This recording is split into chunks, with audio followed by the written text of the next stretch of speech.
Crawford gumawa ng kasaysayan, Cuadro Alas muling nagpaalala ng tapang. Magandang araw mga ka-sports. Isang makasaysayang laban ang naganap sa mundo ng boxing, at dito sa Pilipinas. Muling nag-ingay ang pangalan ng ating pambato na si John Riel Cuadro Alas Casimero. Narito ang buong detalye.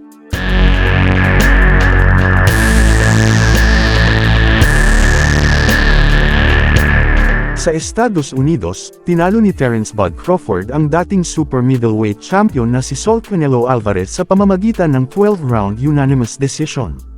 Bagamat mas maliit at tila dehado sa lakas, ipinakita ni Crawford ang kombinasyon ng bilis, tiyempo, at matalim na footwork upang supulan ang atake ng mas malakas na si Canelo. Sa panalong ito, naging kauna-unahang lalaking boksingero si Crawford na nakamit ang undisputed status sa tatlong magkaibang dibisyon. Isang record na halos imposibleng ulitin ng iba. Tinawag ito ng mga experts bilang isang watershed moment sa kasaysayan ng boxing, patunay na siya na marahil ang pinakamagaling na Amerikanong boksingero ng lahat ng panahon. Samantala, dito sa Pilipinas, muling nagparamdam si John Riel Casimero sa pamamagitan ng isang sparring video na agad nag-viral sa social media.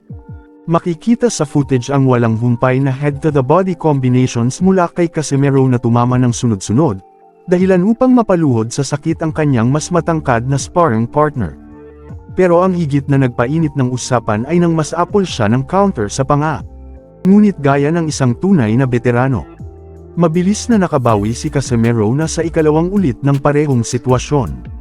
Binago niya ang depensa, naiwasan ang counter, at bumawi gamit ang isang matalim na kaliwang suntok na nagpayanig sa kanyang katunggali. Para sa kanyang mga taga-suporta, malinaw na hindi pa kumukupas ang bagsik ng Cuadro Alas. Ang ipinakita niyang lakas, bilis, at ring IQ ay muling nagpapaalala kung bakit siya minahal ng mga fans. Ngayon, mas lalong tumitindi ang pananabik sa kanyang posibleng pagbabalik sa malaking laban. Jessica!